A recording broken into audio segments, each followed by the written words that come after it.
একটা মানুষ বিভিন্ন মানুষের কাছে বিভিন্ন রকম। কারো কাছে সে ভালো, কারো কাছে খুব ভালো, কারো কাছে মোটামুটি, কারো কাছে আবার জঘন্য। ঠিক তেমনি একটি খাবার যেটা খুবই সাধারণ, সেটাকে একটু ডেকোরেশন করলে বা একটু উল্টোপাল্টাভাবে রান্না করলে মনে হয় কি না কি। তো সেদিন হাঁড়ি ভর্তি ভালোবাসার রিলস দিয়েছিলাম, অনেকেই ফুল ভিডিও দেখতে চেয়েছিলেন। চলুন দেখে নেওয়া যাক কীভাবে করেছিলাম। আসসালামু আলাইকুম। বরাবরের মতো আমি আপনাদের সাথে আছি লিসা। আজকে দেখাবো হাঁড়ি ভর্তি ভালোবাসা, মানে আমি মাটির হাঁড়িতে করে বিরিয়ানি রান্না করেছিলাম। কিভাবে রান্না করেছিলাম, এক কথায় বলতে পারেন হান্ডি বিরিয়ানিও অনেকে বলে থাকে।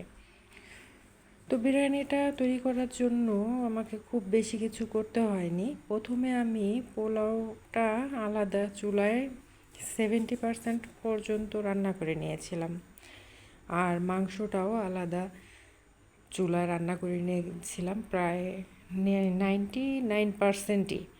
তারপরে একটা মাটির পাত্র নিয়ে সেটাকে গরম করে ঘি ছড়িয়ে দিয়ে এই যে 70% হয়ে যাওয়া পোলাও ভাত, সেটাকে আমি সুন্দর করে সাজিয়ে দিচ্ছি।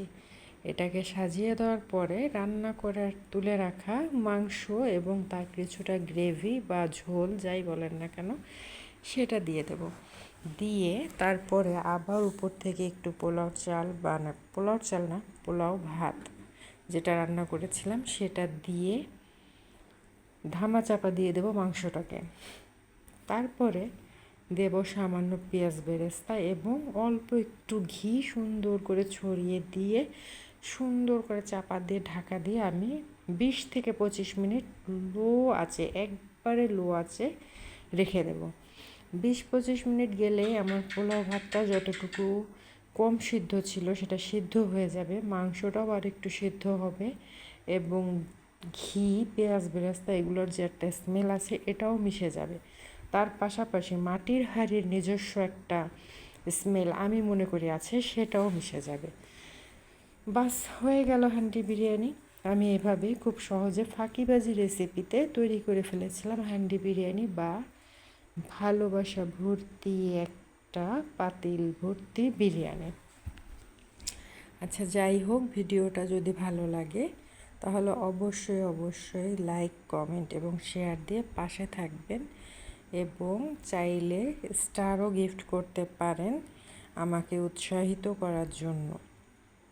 বরাবরের মতোই সবাই ভালো থাকুন, সুস্থ থাকুন, সুন্দর থাকুন এবং আপনার পাশের মানুষটিকে সুন্দর থাকার পরিবেশ তৈরি করে দেন। আশা করছি সবার কাছেই ভালো লাগবে আমার এই ভিডিওটি। আমার বকবকানি ভালো না লাগলেও রান্নাটা হয়তো বা ভালো লাগবে। আল্লাহ হাফেজ, শুভরাত্রি।